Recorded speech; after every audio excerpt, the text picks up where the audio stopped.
Hello everyone, आप सभी का स्वागत है मेरे चैनल में।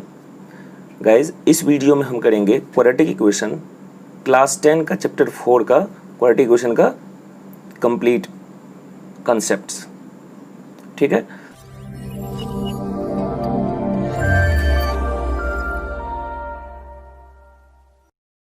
तो देखिए सबसे पहले क्या है क्वाड्रेटिक इक्वेशन। चलिए देखते हैं क्वाड्रेटिक इक्वेशन होता क्या है। देखिए सबसे पहले क्वाड्रेटिक इक्वेशन का क्या होता है standard form a x square plus b x plus c is equal to zero where a is not equal to zero. Quadratic equation ऐसे इक्वेशन को बोलते हैं जो कि a x square plus b x plus c is equal to zero के form में हो और जहाँ पे ए जीरो नहीं होना चाहिए। ए अगर जीरो हो गया तो यह क्वाड्रेटिक इक्वेशन नहीं रहेगा। अब इस ऐसे इक्वेशन को क्वाड्रेटिक इक्वेशन क्यों बोलते हैं ये समझिए। यहाँ पे डिग्री कितना है इसका, सबसे पहले तो इसमें वेरिएबल कौन सा x और ए बी सी क्या कहलाएगा constants. A B C constant की तरह होगा और x क्या है इसमें वेरिएबल है। तो वैसे इक्वेशंस जिसमें कि वेरिएबल का मैक्सिमम पावर 2 हो यानी कि डिग्री 2 हो, वैसे इक्वेशंस को क्या बोलेंगे क्वाड्रेटिक इक्वेशंस। जैसे कि यहाँ पे आप देख सकते हैं, मान लीजिए किया है 4x square plus 2x plus 8 is equal to zero. तो यह भी क्या है क्वाड्रेटिक इक्वेशन, क्योंकि वेरिएबल का मैक्सिमम पावर कितना है इसमें 2, यहाँ पे 2 और यहाँ पे 1, तो इसका मतलब इसका डिग्री कितना है 2 है। तो ऐसे इक्वेशन को क्या बोलेंगे क्वाड्रेटिक इक्वेशन बोलेंगे। अगर यहाँ पे जो कंडीशन दिया गया है a is not equal to zero, तो a is not equal to zero का क्या मतलब कि अगर ए जीरो हो गया तो ए जीरो हो जाएगा तो क्या हो जाएगा, या zero into x square plus 2x plus 8, तो यानी कि यह वाला टर्म तो कट के जीरो हो गया, तो सिर्फ क्या बच गया 2x plus 8 is equal to zero. और क्या यह क्वाड्रेटिक इक्वेशन है, नहीं, यह क्या है लीनियर इक्वेशन है, इसीलिए ऐसा कंडीशन दिया गया। अब ऐसा अगर इक्वेशन रहेगा तो उसको सॉल्व करने का क्या मेथड है ये हमें समझना है इसमें। तो इसको हमारे सिलेबस में क्लास 10th में मेथड में क्या क्या सॉल्व करना है इसको। पहला मेथड है फैक्टराइजेशन का, किस मेथड से करेंगे फैक्टराइजेशन से सॉल्व करना है। दूसरा है क्वाड्रेटिक फार्मूला,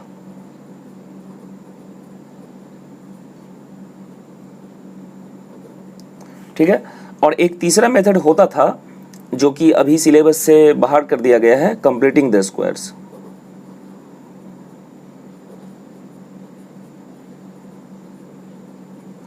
तो इस वीडियो में हम फैक्टराइजेशन से कैसे सॉल्व करते हैं क्वाड्रेटिक इक्वेशन को और क्वाड्रेटिक फार्मूला से कैसे सॉल्व करते हैं ये सीखेंगे।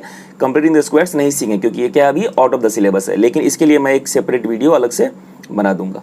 तो देखिए फैक्टराइजेशन में क्या करते हैं, फैक्टराइजेशन में कोई सा भी एक एग्जाम्पल ले लेते हैं, ये मैं दिखाता हूँ आपको एग्जाम्पल लेके इसको सॉल्व कैसे करते हैं। मान लीजिए कि यहाँ पे है, आपने 9th क्लास में सीख रखा होगा कि फैक्टराइजेशन से कैसे करते हैं। देखिए यहाँ पे मान लीजिए क्वेश्चन ले लेते हैं कि यह 6x square minus x minus 2 is equal to zero, ठीक है।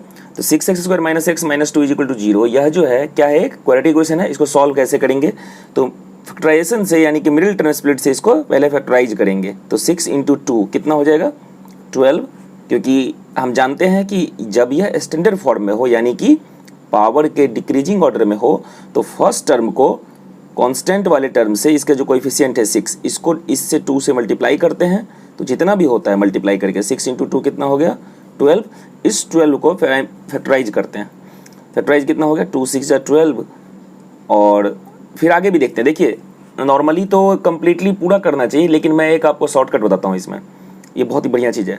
एक एक स्टेप करते रहेंगे और यहाँ पे बीच वाला टर्म चेक करते रहेंगे, ठीक है। तो यहाँ पे देखिए अब, तो ये कितना हो गया 2 6 12, 6 और 2 को सॉल्व करके क्या -1 आ रहा है, जी नहीं आ रहा है। देखिए 2 + 6 या 2 - 6, दोनों केस में -1 नहीं आएगा, इसमें 8 आ जाएगा और इसमें -4 आ जाएगा। तो अभी हम फर्दर करेंगे 2 3 6। अब यहाँ पे देखिए इन सबको मल्टीप्लाई करके 4 और यहाँ अकेला 3, तो 4 - 3 कितना हो रहा है 1 हो रहा है। तो यहाँ पे क्या हो जाएगा -4 + 3, क्योंकि -1 लाना है। तो लिखेंगे that implied 6x square minus 4x plus 3x minus 2 is equal to zero. That implied इधर कॉमन ले लेते हैं 2x, यह कितना बच गया 3x माइनस 2 प्लस 1 कॉमन ले लिया तो क्या बच गया 3x minus 2 is equal to zero. That implied इधर क्या बच गया, यह 2x plus 1 into 3x minus 2 is equal to 0, that implied 2x plus 1 is equal to 0, और या तो यह भी 3x minus 2 is equal to 0। तो if 2x plus 1 is equal to 0 then x is equal to कितना, पहले 2x कर लेते हैं, 2x कितना माइनस 1, प्लस 1 उधर चला गया तो x is equal to minus 1 upon 2, और यहाँ पे x कितना सॉल्व करते हैं, तो पहले 3x इज इक्वल टू 2 तो x is equal to 2 upon 3। तो इस तरीके से हमारा क्या हो गया, इसमें x इज इक्वल टू क्या हो गया, x is equal to minus 1 upon 2 and 2 upon 3। तो यह हमारा क्या हो गया, सॉल्व हो गया। x का वैल्यू माइनस 1 अपॉन 2 पुट करेंगे तब भी LHS इक्वल टू क्या होगा, RHS होगा, या फिर x का वैल्यू 2 अपॉन 3 पुट करेंगे इसमें तब भी LHS इज इक्वल टू क्या होगा, RHS होगा। तो इस तरीके से ये प्राइम फैक्टराइजेशन मेथड से हमारा सॉल्व हो गया। ओके, अब हम देखते हैं क्वाड्रेटिक फार्मूला कैसे लगाते हैं, क्वाड्रेटिक फार्मूला से क्वेश्चन को कैसे सॉल्व करते हैं। देखिए अब क्वाड्रेटिक फार्मूला से कैसे सॉल्व करते हैं वो सीखते हैं। तो क्या होता है स्टैंडर्ड फॉर्म हमारा, सबसे पहले ax square plus bx plus c is equal to 0 where a is not equal to 0, यही होता है हमारा। तो इसमें क्वाड्रेटिक फार्मूला से इसको कैसे सॉल्व करेंगे ये देखते हैं। सबसे पहले क्या होता है, d निकालते हैं। d क्या होता है, b स्क्वायर माइनस 4ac, यह d क्या, डिस्क्रिमिनांट। यहाँ पे d का मतलब क्या, यहाँ पे लिख देता हूँ मैं, d मीन्स क्या, डिस्क्रिमिनांट। ये निकालते हैं, d को हमें सॉल्व करना पड़ता है, क्यों करना पड़ता है वो भी मैं आपको बताता हूँ अभी। d निकालने के बाद हम बता सकते हैं कि इसका जो सॉल्यूशन होगा उसका नेचर क्या होगा, वो मैं नेचर ऑफ रूट्स में आपको बताता हूँ कि नेचर कैसे फाइंड करते हैं फर्दर। लेकिन पहले इसको सॉल्व करना सीख लीजिए। एक तो हमने सीख लिया प्राइम फैक्टराइजेशन मेथड, और अब देख लेते हैं क्वाड्रेटिक फार्मूला। तो इसका फार्मूला क्या होता है, x is equal to minus b plus minus square root of b square minus 4ac whole upon 2a। याद रखिए इस फॉर्मूला को बढ़िया से कर लीजिए, एक क्वेश्चन 3 नंबर का इस पे आता ही है। तो क्या है, x is equal to minus b plus minus square root of b square minus 4ac whole upon 2a। तो एक क्वेश्चन ले लेते हैं, जिस क्वेश्चन को हमने पहले सॉल्व किया था यही था, ये हो गया 6x square minus x minus 2 is equal to 0। 6x square यहाँ पे सॉल्व कर लेते हैं, देखते हैं 6x square minus x minus 2 is equal to 0। इसको क्वाड्रेटिक फार्मूला सॉल्व करके देखते हैं। पहले आप d निकाल लीजिए, इसमें इसका d कितना होगा, B square minus 4ac, b कितना इसमें -1, तो -1 का स्क्वायर माइनस 4 इंटू a कितना 6 और इंटू c कितना पूरा -2। सॉल्व करते हैं तो -1 का स्क्वायर 1 और ये minus into plus minus, minus into minus plus, 4 6 जा 24, 24 2 जा 48, ये कितना हो गया 49 हो गया d।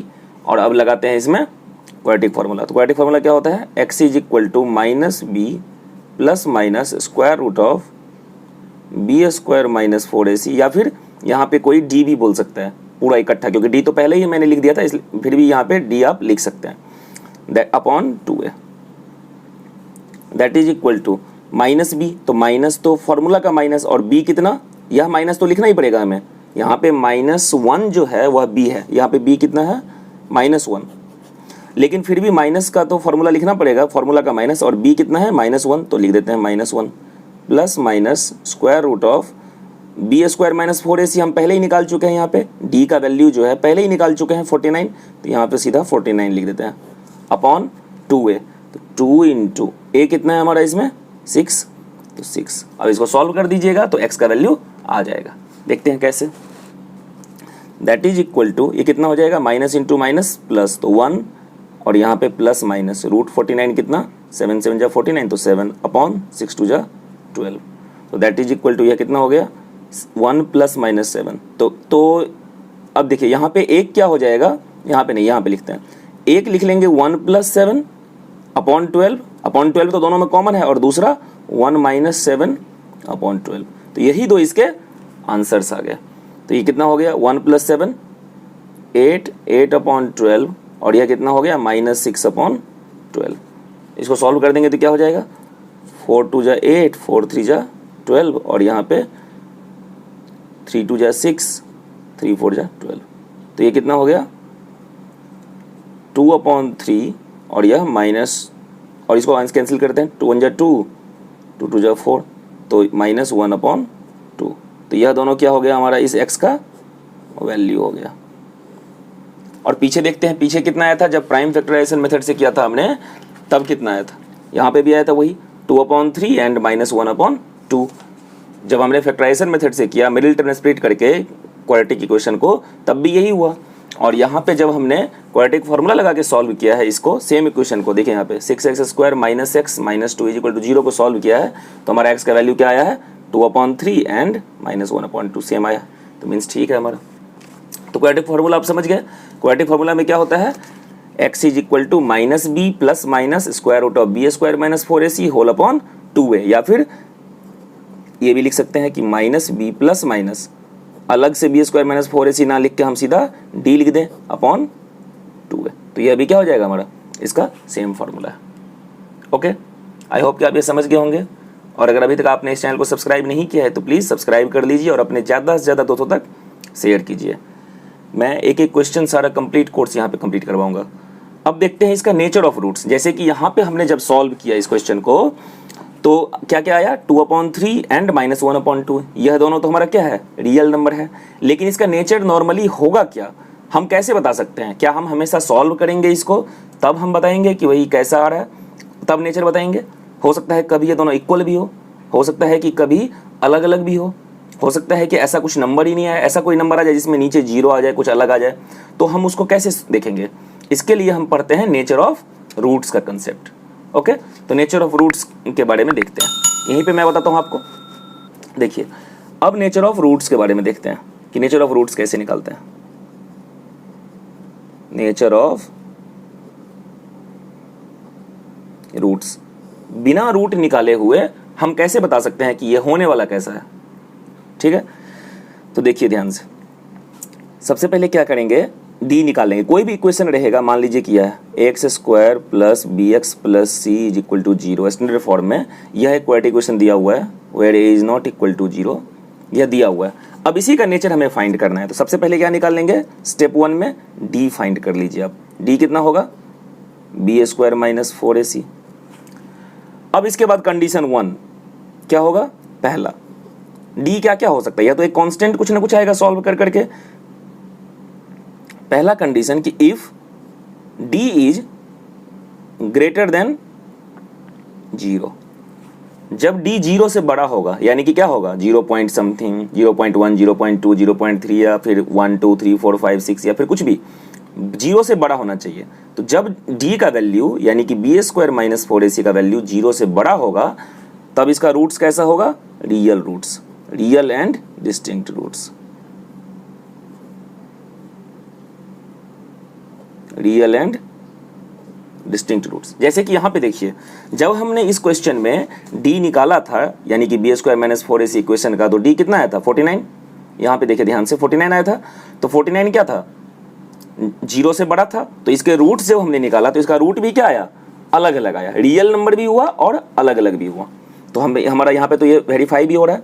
दूसरा, if d is equal to 0, एक तो था कि 0 से बड़ा, दूसरा क्या 0 ही हो जाए, d को जब सॉल्व करें तो 0 ही हो जाए, तब क्या होगा, real and roots are real and equal, यानी कि रूट्स कैसे होंगे इसके, रियल एंड इक्वल रूट्स हो जाएंगे।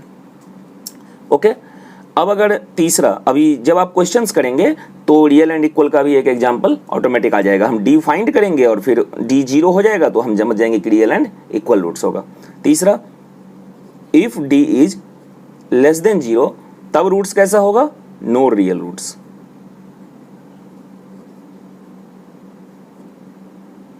उस केस में इसके रूट्स कैसे होंगे, नो रियल रूट्स, यानी कि रूट्स रियल नहीं होंगे, कुछ अलग ही आ जाएंगे, इमेजिनरी।